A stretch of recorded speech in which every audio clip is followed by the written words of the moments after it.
नमस्कार, जोहार। मैं हूं पूजा। झारखंड की ताजा खबरों में आपका स्वागत है। आज है 13 फरवरी, दिन गुरुवार। खबरों की ओर बढ़ने से पहले एक नजर सुर्खियों पर। मैया सम्मान योजना के लिए बढ़ाई गई आधार लिंक तिथि। रांची विश्वविद्यालय में सहायक शिक्षक नियुक्ति प्रक्रिया पर लगी रोक। झारखंड में 54 कंपनियों ने दिया निवेश प्रस्ताव।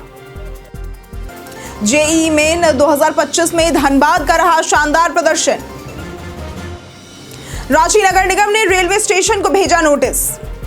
चलिए आप बढ़ते हैं अब तक की बड़ी खबरों की ओर विस्तार से। झारखंड में 54 कंपनियों ने दिया निवेश प्रस्ताव। झारखंड में 54 कंपनियों ने 800 मेगावाट सोलर पावर प्लांट लगाने का प्रस्ताव दिया है, जिसमें करीब 3200 करोड़ का निवेश होगा और 3000 लोगों को रोजगार मिलेगा। कंपनियां 1 से 250 मेगावाट तक के प्लांट लगाने की योजना बना रही हैं। प्रस्तावों को JBVNL से सहमति प्राप्त होगी, फिर दर के लिए निविदा जारी की जाएगी। अंतिम दर झारखंड राज्य विद्युत नियामक आयोग द्वारा तय की जाएगी, जिसके बाद पावर परचेज एग्रीमेंट यानी कि PPA होगा और प्लांट लगाने की प्रक्रिया शुरू होगी। रांची नगर निगम ने रेलवे स्टेशन को भेजा नोटिस। रांची नगर निगम ने होल्डिंग टैक्स की वसूली बढ़ाने के लिए सरकारी संस्थानों को नोटिस भेजना शुरू किया है। निगम ने रांची और हटिया रेलवे स्टेशन को होल्डिंग नंबर न लेने पर DRM को नोटिस जारी किया है, जिसमें 7 दिनों के भीतर टैक्स भुगतान करने का निर्देश दिया गया है। इसके अलावा जुडको को भी बिरसा मुंडा स्मृति पार्क का होल्डिंग नंबर न लेने पर नोटिस भेजा गया है। निगम ने दोनों संस्थानों को समय सीमा के अंदर टैक्स भुगतान करने की चेतावनी दी है। सरकार के लिए राजस्व वसूली में लक्ष्य पूरा करने की चुनौती। राज्य सरकार ने राजस्व वसूली का लक्ष्य 49,700 करोड़ रुपए तय किया था, जिसमें 10 माह में केवल 30,374 करोड़ रुपए वसूले गए हैं, जो कि लक्ष्य का 61.11% है। हालांकि 2 माह में 38.89% राजस्व वसूल करना चुनौतीपूर्ण है। राज्य का वित्तीय हालात ठीक नहीं है, क्योंकि 90% राजस्व वेतन, पेंशन और ब्याज पर खर्च हो रहा है। विकास योजनाओं के लिए धन जुटाना कठिन हो रहा है और सरकारी खर्चों के लिए अतिरिक्त वित्तीय संसाधन जुटाने की आवश्यकता है। JPSC रिजल्ट न मिलने पर अभ्यर्थियों का प्रदर्शन। झारखंड लोक सेवा आयोग यानी कि JPSC द्वारा सिविल सेवा परीक्षा के मुख्य परीक्षा का रिजल्ट घोषित नहीं किए जाने पर अभ्यर्थियों ने आयोग के कार्यालय के समक्ष धरना प्रदर्शन किया। अभ्यर्थियों ने कहा कि सही जानकारी न मिलने और रिजल्ट न जारी होने के कारण वे परेशान हैं। वे आयोग अध्यक्ष के पद के खाली होने को कारण मानते हैं, क्योंकि अध्यक्ष के बिना रिजल्ट घोषित नहीं किया जा सकता। अभ्यर्थियों ने बुधवार को आयोग की शव यात्रा निकालने और मुंडन करने की योजना बनाई है। रांची में आवास बोर्ड लॉटरी रजिस्ट्रेशन शुरू। रांची में आवास बोर्ड के खाली फ्लैट के आवंटन के लिए रजिस्ट्रेशन प्रक्रिया सोमवार से शुरू हो गई है, जो 10 मार्च तक चलेगी। इसके बाद हजारीबाग और जमशेदपुर में भी लॉटरी के लिए रजिस्ट्रेशन होगा। जमशेदपुर में 241 पुराने फ्लैट है, जिनमें विभिन्न श्रेणियां शामिल है। चेयरमैन संजय लाल पासवान ने बोर्ड की खाली जमीन पर नए प्रोजेक्ट की योजना बनाई है। इसके अलावा छोटा गोविंदपुर में आवास बोर्ड का ब्रांच ऑफिस खोला जाएगा, जिससे निगरानी में आसानी होगी। रांची में वाहन पड़ाव शुल्क में वृद्धि। रांची नगर निगम ने वाहन पड़ाव स्थल पर शुल्क बढ़ा दिया है। अब 2 पहिया वाहन के लिए 5 की बजाय 10 रुपए और 4 पहिया वाहन के लिए 20 की बजाय 30 रुपए शुल्क लगेगा। नए शुल्क का पालन नए बंदोबस्तधारी के साथ इकरारनामा होते ही प्रभावी होगा। इसके अलावा खादगढ़ा बस स्टैंड की दुकानों का किराया भी 10% तक बढ़ा दिया गया है। निगम ने शिकायतों के लिए एक कोषांग भी बनाया है, जहां मनमानी करने वाले ठेकेदारों के खिलाफ कार्रवाई की जाएगी। मैया सम्मान योजना के लिए बढ़ी आधार लिंक की तारीख। मुख्यमंत्री मैया सम्मान योजना के तहत जिन महिला लाभुकों का बैंक खाता आधार से लिंक नहीं है, उन्हें 31 मार्च तक लाभ मिलता रहेगा। आधार लिंक कराने के लिए महिला लाभुकों को 31 मार्च तक का समय दिया गया है। योजना में 59 लाख महिला लाभुक है, जिनमें से 23% का खाता आधार से लिंक नहीं है। गड़बड़ियों की सूचना मिलने पर उपायुक्तों को सत्यापन के निर्देश दिए गए हैं। योजना के तहत मार्च तक की राशि का आवंटन हो चुका है और छूट की तिथि भी बढ़ा दी गई है। रांची में राष्ट्रपति की यात्रा की तैयारी शुरू। राष्ट्रपति द्रौपदी मुर्मू 14 फरवरी को रांची आ रही है और 15 फरवरी को वे वापस दिल्ली की ओर लौट जाएंगे। इस दौरान वो BIT मेसरा के प्लैटिनम जुबली कार्यक्रम में हिस्सा लेंगी। रांची आगमन की तैयारियों की समीक्षा मुख्य सचिव अलका तिवारी की अध्यक्षता में हुई। अधिकारियों को प्रोटोकॉल के अनुसार व्यवस्थाएं चाक चौबंद रखने के निर्देश दिए गए हैं। तैयारियों में विद्युत आपूर्ति, सुरक्षा, VIP लाउंज, भोजन, आवासन, मेडिकल व्यवस्था, अग्निशमन इत्यादि शामिल है। 15 फरवरी को BIT मेसरा के स्थापना दिवस समारोह में राष्ट्रपति मुख्य अतिथि होंगी। राज्य में डायलिसिस सेवा केंद्रों की शुरुआत। झारखंड में किडनी मरीजों के लिए राहत की खबर है। प्रधानमंत्री नेशनल डायलिसिस प्रोग्राम यानी कि PMNDP के तहत राज्य में PHC, CHC, रेफरल अस्पतालों और अनुमंडलीय अस्पतालों में डायलिसिस सेवा केंद्र स्थापित किए जाएंगे। BPL मरीजों को मुफ्त डायलिसिस सुविधा मिलेगी, जबकि APL मरीजों को कम शुल्क पर यह सेवा मिलेगी। वर्तमान में संजीवनी और DCDC द्वारा संचालित डायलिसिस केंद्रों की फीस 1046 से 1206 रुपए है। साथ ही DCDC के कार्यकाल को विस्तार दिया गया है और नई एजेंसी के लिए निविदा जारी की गई है। झारखंड हाईकोर्ट ने बार काउंसिल को जारी किया नोटिस।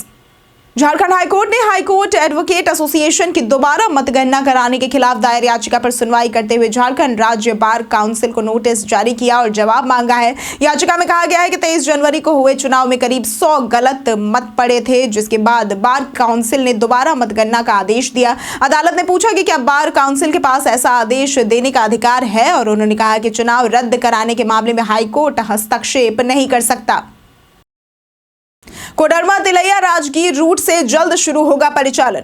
झारखंड और बिहार के बीच रेलवे कनेक्टिविटी को बढ़ाने के लिए कोडरमा तिलैया राजगीर रेल रूट पर परिचालन जून में शुरू होगा। कोडरमा तिलैया लाइन पर 17 किलोमीटर तक पैसेंजर ट्रेन चलाने की योजना है। कोडरमा से राजगीर तक 64 किलोमीटर की रेलवे लाइन पूरी होगी। नई लाइन से रांची से जसीडीह की दूरी 55 किलोमीटर कम हो जाएगी। कोडरमा बरकाकाना रेलखंड के दोहरीकरण का काम 2500 करोड़ रुपए से होगा, जो यात्रियों को सुविधा प्रदान करेगा। टाटा हावड़ा के बीच की दूरी होगी 2 घंटे कम। रांची रेल मंडल में सिल्ली इलू बाईपास रेल निर्माण कार्य जल्द शुरू होगा। ये परियोजना 5.9 किलोमीटर लंबी होगी, जिसका निर्माण लागत 137 करोड़ रुपए होगा। नए मार्ग से टाटा और हावड़ा के बीच यात्रा का समय 2 घंटे घटने की संभावना है, जिससे रांची से टाटा का सफर अब 3.5 घंटे में होगा। ये मार्ग सिल्ली और इलू के बीच बनेगा, जिससे मुरी जंक्शन पर ट्रेनों का बोझ कम होगा। इस परियोजना से आसपास के क्षेत्रों में भी विकास होगा। जेईई मेन 2025 में धनबाद का शानदार प्रदर्शन। जेईई मेन 2025 के सेशन 1 का परिणाम मंगलवार को जारी हुआ, जिसमें धनबाद के छात्रों का उत्कृष्ट प्रदर्शन रहा। राजागंज के मोंटफोर्ट एकेडमी के अभिमन्यु टिबरेवाल ने 99.99 परसेंटाइल के साथ राज्य में पहला स्थान प्राप्त किया है। दिल्ली पब्लिक स्कूल के छात्रों ने भी अच्छा प्रदर्शन किया है, जिनमें आदित्य मिश्रा और मोहम्मद इब्राहिम ने 99.93 परसेंटाइल प्राप्त किए हैं। धनबाद के 30 छात्रों को 99 परसेंटाइल से अधिक अंक मिले हैं, जबकि 150 से अधिक छात्रों ने 95 परसेंटाइल से अधिक अंक प्राप्त किए हैं। राजकमल सरस्वती विद्या मंदिर के 6 छात्रों को 90 परसेंटाइल से अधिक अंक मिले। रांची विश्वविद्यालय में शिक्षक नियुक्ति प्रक्रिया पर लगी रोक। उच्च एवं तकनीकी शिक्षा विभाग ने रांची विश्वविद्यालय सहित सभी विश्वविद्यालयों में सहायक प्राध्यापकों की नियुक्ति प्रक्रिया पर रोक लगा दी है। निदेशक रामनिवास यादव ने विश्वविद्यालयों को पत्र भेजकर नियुक्ति प्रक्रिया स्थगित करने का आदेश दिया है। रांची विश्वविद्यालय में साक्षात्कार के लिए तैयार मेधा सूची में गड़बड़ी और झारखंड का उचित प्रतिनिधित्व न होने के कारण असंतोष उत्पन्न हुआ था। निदेशक ने 22 फरवरी के निर्देश के तहत कार्रवाई की रिपोर्ट भी मांगी है। नीति आयोग ने झारखंड की 3 योजनाओं को उच्च शिक्षा में बेस्ट प्रैक्टिसेस में शामिल किया है। झारखंड में नई बीमा अवधि की हुई शुरुआत। झारखंड में आयुष्मान भारत मुख्यमंत्री जन आरोग्य योजना और अबुआ स्वास्थ्य सुरक्षा योजना के तहत नई बीमा अवधि शुरू हो गई है। इस योजना से 67 लाख से अधिक लाभुकों को निःशुल्क इलाज मिलेगा। हेल्थ बेनिफिट पैकेज 2022 में 534 नए पैकेज शामिल किए गए हैं और कुछ पैकेजों की दरों में संशोधन हुआ है। इसके साथ ही झारखंड पहला राज्य बन गया है जहां ट्रांजैक्शन मैनेजमेंट सिस्टम 2.0 लागू किया गया है, जिससे अस्पतालों को सुविधाएं मिलेंगी और दुरुपयोग भी रोका जाएगा।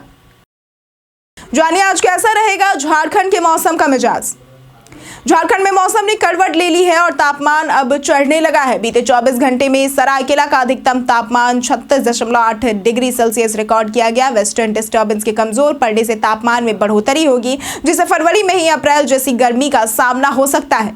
रांची के डॉक्टर संजय सिंह के अनुसार मौसम में बदलाव के कारण सर्द गर्म का खतरा बढ़ रहा है, जिससे खान पान का संतुलन बिगड़ सकता है और कई बीमारियों का खतरा है। इस बदलते मौसम में खुद का ध्यान रखना जरूरी है। बिरसा विश्वविद्यालय में बढ़ा बर्ड फ्लू का खतरा। बिरसा कृषि विश्वविद्यालय के पोल्ट्री फार्म में बर्ड फ्लू H5N1 फैलने के बाद स्वास्थ्य विभाग ने अलर्ट जारी किया है। 150 मुर्गियां और दर्जन भर बटेर की जान जा चुकी है। इंसानी मामलों में बीमारी की पुष्टि पर इलाज और दवाइयां उपलब्ध कराई जाएंगी। निगरानी के तहत प्रभावित क्षेत्रों में संक्रमित पक्षियों का परीक्षण और सक्रिय निगरानी की जाएगी। बर्ड फ्लू के लक्षणों में बुखार, सिर दर्द, खांसी और सांस लेने में दिक्कत शामिल है। सावधानी के तौर पर मरे हुए पक्षियों से दूर रहकर चिकित्सक से संपर्क करने की सलाह दी गई है। झारखंड में कांची पीठ द्वारा खुलेगा वैदिक स्कूल। कांची कामकोटी पीठ के शंकराचार्य स्वामी विजयेंद्र सरस्वती ने झारखंड में वैदिक स्कूल खोलने का प्रस्ताव भेजा है। झारखंड धार्मिक न्यास बोर्ड ने रांची और देवघर को इसके लिए चुना है। कांची पीठ अपनी संस्था के खर्च पर स्कूल चलाने के लिए तैयार है, बशर्ते 2 से 3 एकड़ जमीन दे दी जाए। बोर्ड ने पुराने संस्कृत विद्यालयों को वैदिक स्कूल के लिए चिन्हित किया है और सरकार से जमीन लीज पर देने का आग्रह किया है। जयशंकर पाठक ने सरकार से सहयोग की अपील की है। धनबाद से कुंभ मेला स्पेशल ट्रेन की शुरुआत। धनबाद टुंडला धनबाद के लिए कुंभ मेला विशेष ट्रेन 15 फरवरी को धनबाद स्टेशन से दोपहर 12:40 पर चलेगी। ये ट्रेन विभिन्न स्टेशनों पर रुकते हुए 16 फरवरी को टुंडला पहुंचेगी और वापसी ट्रेन 16 फरवरी को टुंडला से शाम 4 बजे प्रस्थान कर 17 फरवरी को धनबाद पहुंचेगी। इस ट्रेन में 18 कोच होंगे, जिसमें 7 जनरल, 9 स्लीपर और 2 SLRD कोच शामिल है। सीटों की बुकिंग शुरू हो गई है।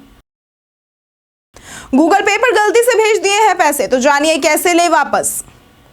कई बार गूगल पे पर किसी को गलती से पैसे ट्रांसफर कर देते हैं। गूगल पे पर गलती से पैसे ट्रांसफर होने पर उन्हें वापस पाने के लिए यूजर्स को कुछ कदम उठाने होते हैं। सबसे पहले रिसीवर से संपर्क करें और पैसे वापस भेजने की रिक्वेस्ट करें। अगर रिसीवर पैसे वापस नहीं करता तो गूगल पे के कस्टमर केयर नंबर 180041900157 पर कॉल करें और ट्रांजैक्शन की जानकारी दें। अगर समस्या हल नहीं होती तो NPCI में शिकायत दर्ज कर सकते हैं। NPCI वेबसाइट पर जाकर ट्रांजैक्शन डिटेल्स भरने से समस्या का समाधान हो सकता है। RBI गाइडलाइंस के अनुसार गलती से ट्रांसफर किए गए पैसे 24 से 48 घंटे में वापस किए जाने चाहिए। सीट बेल्ट लगाना क्यों है जरूरी? सीट बेल्ट लगाना केवल कानून का पालन नहीं बल्कि आपकी सुरक्षा के लिए भी जरूरी है। यह आपको दुर्घटनाओं से बचा सकता है और आपकी जान बचा सकता है। सीट बेल्ट न लगाने से एयरबैग सही से काम नहीं करते, जिससे दुर्घटना के दौरान चोट लगने की संभावना बढ़ जाती है। इसके अलावा सीट बेल्ट न लगाने पर ड्राइवर और अन्य यात्रियों का चालान भी हो सकता है, जो 1000 रुपए तक का हो सकता है। इसलिए कभी भी गाड़ी से सफर के लिए निकले तो सुरक्षा के लिहाज से सीट बेल्ट लगाना न भूले। इसी के साथ बढ़ते हैं आज के सवाल की ओर। आज का सवाल है, क्या आपके क्षेत्र में भी ठंड में कमी आई है? आप अपना जवाब हमें हमारे कमेंट सेक्शन में लिखकर जरूर बताएं। आज के लिए सिर्फ इतना ही। झारखंड की तमाम खबरों के साथ बने रहने के लिए देखते रहे न्यूज झारखंड और हमारे चैनल को सब्सक्राइब जरूर करें। साथ ही अगर आप फेसबुक पेज पर देख रहे हैं तो लाइक और फॉलो जरूर करें।